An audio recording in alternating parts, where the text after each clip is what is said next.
In remote areas, gadgets such as laptops, fancy phones and tablets are very rare to find.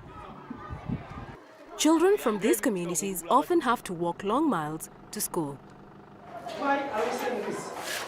By the time they arrive, their minds are often switched off. However, these fifth graders at Elangatawuas Primary School in Kajiado County, a far-flung region in Kenya, are catching up with urban counterparts. They're enjoying a science lesson using tablets to reignite their minds after a long walk. Now, since we have looked at In class today is teacher Elizabeth Pertet.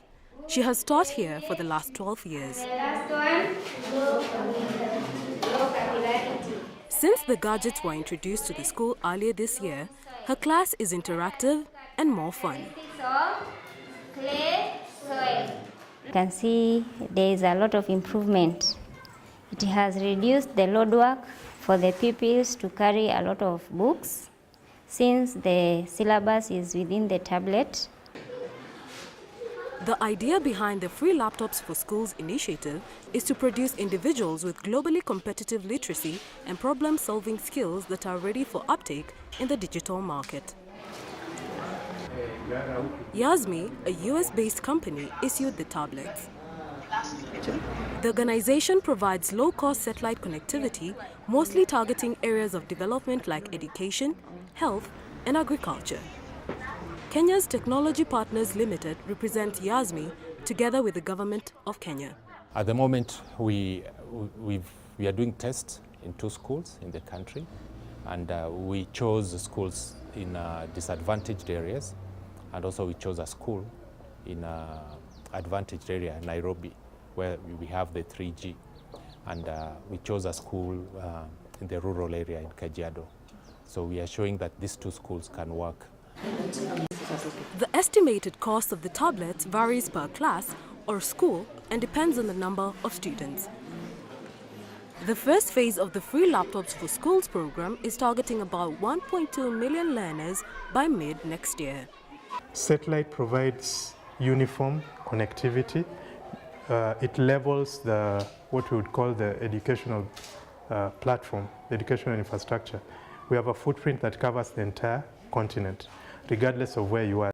Africa's e-learning market has doubled from 2011 to 2016, reaching $513 million according to a report by market researchers Ambient Insights. South Africa is Africa's largest, along with Angola, Nigeria, and Tunisia. Meanwhile, Senegal, Kenya, Zambia, and Zimbabwe are posting 25% annual e-learning market growth. In Kenya, for instance, the government has set December 2016 as the period in which all the 23,951 public schools will receive tablets for the rollout of the project. Lack of electricity and affordable technologies to manage the learning process are some of the challenges that have plagued ICT for schools. For the Ministry of Education, we have prepared the schools' infrastructure in a way that they have safe storage facilities for safekeeping of the digital devices. We have also, through the Ministry of Energy and the Rural Electrification Authority, connected about 23,000 public primary schools to electricity. And where the national grid cannot reach, others have been connected through solar power. Over the next few days, we'll have the opportunity not only to celebrate such great leaps in education. As a way to further solve the issue, a conference focused on showcasing innovation and contemporary e-learning practices was conducted 2 weeks ago in Kenya.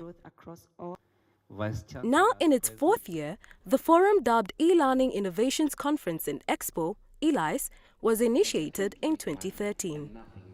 Over 300 people and delegates were present. Yes, we're not saying bye-bye to face-to-face. What we're actually saying is how can we do face-to-face better by bringing in technology and bringing the best of both worlds for the advantage of the learner. So the training providers will build it, This year's conference stakeholders and the main event partner, the Kenya Institute of Curriculum Development, KICD, announced plans to launch the Kenya Education Cloud in January 2017. This is where digital content can be accessed. Developers hope the digital curriculum will make learning more fun. We ensured that there is content, because devices without content, there's no learning. So we did ensure that there's content, and that content is device neutral and is also universal in terms of operating systems. Over 70,000 educators have been trained on information communication technology, ICT, to effectively deliver on e-learning.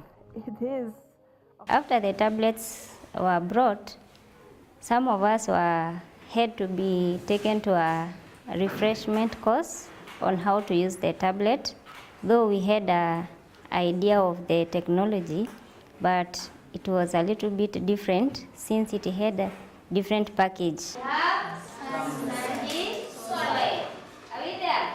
Back in Kajiado, it's learning as usual for these youngsters, one tap at a time. A good education for the pupils remains #1 priority.